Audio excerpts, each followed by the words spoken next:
Ya, terima kasih. Ini cuma sharing aja, Kiai. Ya. Hal yang mungkin gini, Kiai ya. Jadi apa gesekan friksi-friksi yang kita rasakan ketika berusaha menjadikan ruang domestik itu ruang yang netral gender itu sebenarnya adalah gini. Perasaan kita sebagai seorang perempuan yang mungkin cara ngatur ini tidak sama dengan laki-laki itu bisa jadi apa ya? Saya ambil contoh bapak-bapak yang dititipi anak ketika ibunya harus beraktivitas di luar, umpamanya cara ngasih pakaian, cara ngasih makan, cara itu tidak sama seperti ibunya. Itu kita kadang kalau tidak berlatih memahami itu akan menjadi apa ya, masalah tersendiri. Jadi saya cuma sharing aja ke teman-teman di sini bahwa, dan ini sering kami sampaikan kepada teman-teman yang Binwin itu ya. Jadi kebetulan saya selain di Fatayat juga di LKK, jadi ke Madrasah Keluarga Maslahah itu yang sering kami sampaikan itu adalah sebelum menikah atau sambil proses pernikahan itu kita juga mengetahui sejarah pasangan gitu.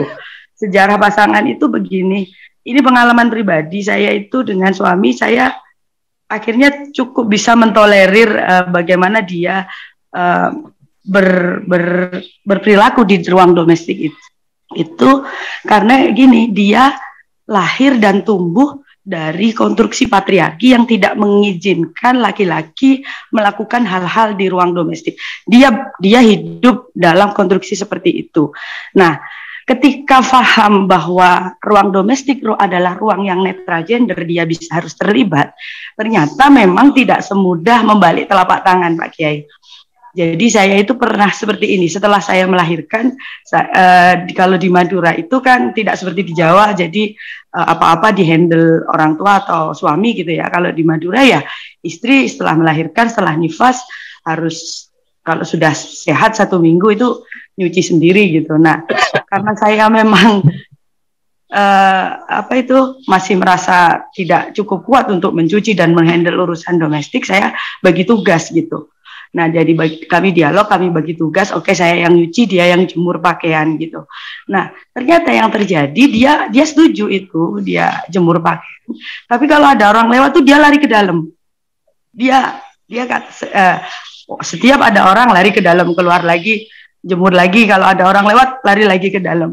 Nah, saya memahami, dia seperti ini bukan karena dia tidak setuju, tapi karena dia ada di konstruksi patriarki gitu. Dan dengan cara seperti itu, saya itu akhirnya bisa, kita butuh proses untuk bisa melakukan ini pelan-pelan. Jadi dengan cara seperti itu, jadi saya melihat cukup penting sebagai sebuah pasangan untuk memahami sejarah dari masing-masing pasangan agar muncul empati, muncul yaitu toleransi gitu. Jadi dari situ itu kita akan bahwa menuju relasi netral gender di ruang domestik atau publik itu memang kita berproses, tidak serta-merta menikah final gitu loh, menikah semuanya beres gitu. Tapi kita butuh waktu mungkin bertahun-tahun untuk bisa mewujudkan relasi yang benar-benar seimbang. Itu saja Kiai sharing dari saya, jadi memahami itu. Terima kasih kesempatannya. Ya, betul. Ya memang harus berproses, dan tadi kalau tidak biasa suaminya ya harus dimaklumi kalau belum bagus setrikaannya, belum bagus didik anaknya, tapi juga mensupport, bukan membuli tadi, gitu aja nggak bisa, bukan begitu kan. Nah, terus mendidiknya agar lebih baik. Nah, tapi saya juga lebih senang istilah ruang bersama dibanding ruang netral gender. Nah, karena lebih mudah dipahami kalau ruang bersama, jadi ruang bersama antara suami istri daripada istilah netral gender ya, karena netral gender tidak ada ajakan untuk bersamanya. Kalau ruang bersama itu kita mengajak bagaimana agar kedua belah pihak bisa saling bekerja sama. Menurut saya begitu. Zulifah atau siapa Mbak Fathah? Ya, Mbak Zulifah Laili ini dari tadi ini Pak Kiai. Ya, monggo. Tadi monggo Mbak. Ya, terima kasih atas waktu dan kesempatan yang telah diberikan. Saya di sini hanya mohon sharing ya, karena dari tadi pembahasannya arahnya ke keluarga ya Mbak, ke ibu-ibu dan cara untuk mengelola keluarganya dengan baik. Sedangkan saya di sini masih karena masih belum berkeluarga, jadi mohon sharing kepada para senior. Nah, saya ini mohon perkenalan dulu ya. Saya merupakan perempuan yang masih lajang dan hidup di lingkungan desa, maksudnya hidup di lingkungan desa. Dan kebetulan juga baru keluar dari pondok. Jadi masih tahap anggaplah adaptasi lah, karena sudah lama di pondok gitu. Nah, ketika saya ingin untuk belajar hidup di lingkungan luar, ternyata ada masalah, yaitu karena saya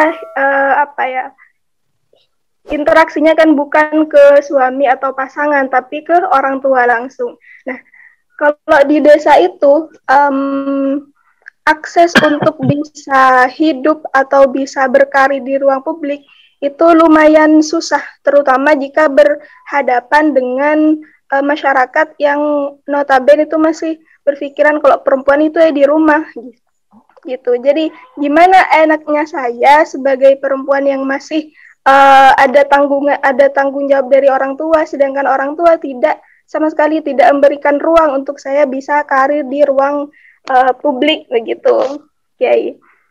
Kemudian apalagi saya sebagai seorang santri, anggaplah kalau meskipun berhenti mondok kan tetap santri. Nah, seorang santri terutama perempuan yang dilihat oleh masyarakat keluar rumah, bahkan kalau sepedaan sendiri gitu, sendirian ke luar kota misalkan, itu seakan-akan marwah kesantrian itu menjadi luntur, bahkan kotor sama sekali gitu.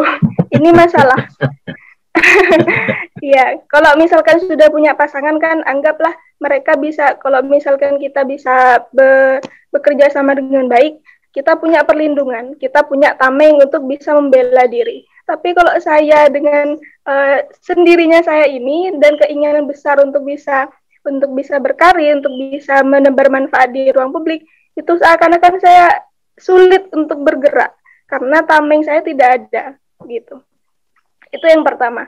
Dan yang kedua adalah saya sering menjumpai mbak-mbak saya di lingkungan di sini yang seakan-akan, terutama mereka yang sebelumnya, terutama mereka yang saat ini sudah memiliki anak. Nah, saya sering mendengar keluhan-keluhan dari mereka yang gini, intinya bilang begini. Kalau sekarang seakan-akan kepemilikan dia, statusnya yang sudah menjadi ibu, itu yang menjadi halangan untuk dia bisa berkiprah di ruang publik. Begitu, Pak. Jadi perempuan-perempuan di sini jika sudah memiliki anak, kalau misalkan bahkan anaknya masih kecil, itu menjadi sebuah masalah atau seakan-akan jadi jadi penghalang untuk dia bisa berkarya atau berkiprah di ruang publik gitu. Nah, masalah ini atau keluhan ini seakan-akan menjadi momok bagi saya. Gimana nanti kalau sudah berkeluarga dan punya anak, apakah karir yang ingin saya bangun ini kemudian harus terpaksa diberhentikan begitu. Itu dua hal yang ingin saya sharing dan mohon pencerahannya untuk para senior, terutama oleh Pak Kiai. Terima kasih. Itu sudah jawab sama Mbak Naki. Sudah jawab Mbak Naki dan Mas banyak jawaban nanti minggu depan ya. Sekarang udah jam 8, tapi intinya cari teman, cari dukungan, cari kelompok. Kalau sendiri tidak bisa. Yang lain nanti kita akan teruskan pada minggu depan, karena sekarang saya lagi di Makassar, sudah jam 8 dan sudah ada acara, sudah akan mulai. Jadi mohon maaf jika ada kekurangan, tapi di chat sudah dijawab oleh Mbak Naki itu. Sebagian mulai dari yang kecil, bergabung dengan beberapa orang gitu. Dan lain-lain. Makasih Mbak Uzlifa dan mohon maaf kepada yang lain.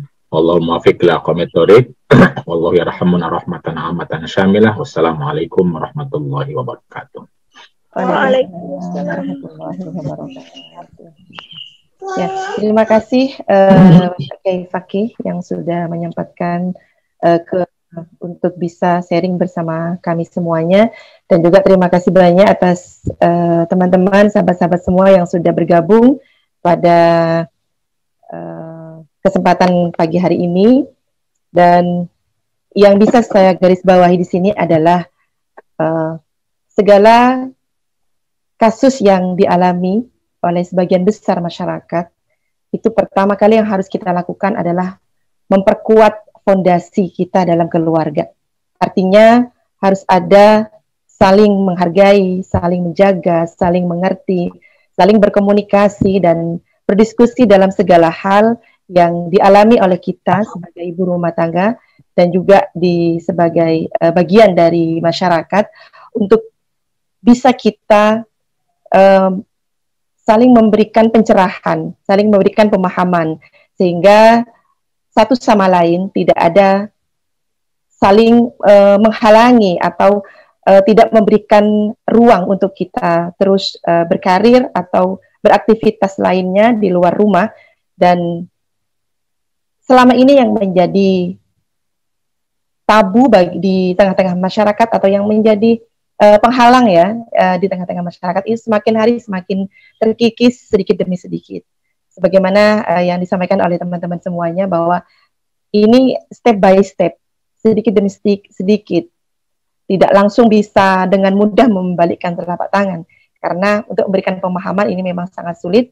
Tapi kita tidak boleh berhenti untuk terus berusaha, berikhtiar agar akan tercipta martabah adalah dan maslahah tadi. Jadi mungkin itu yang bisa saya sampaikan. Kurang lebihnya mohon maaf. Saya sebagai tuan rumah dan sekaligus moderator pada kesempatan hari ini, mohon maaf yang sebesar-besarnya. Mudah-mudahan bisa bertemu lagi, berjumpa lagi di pekan depan bersama beliau Kiai Fakih, dan kita terus bisa mengaji untuk menambah wawasan dan ilmu pengetahuan kita. Terima kasih banyak dari saya. Wallahul muwaffiq ila aqwamit thoriq. Assalamualaikum warahmatullahi wabarakatuh.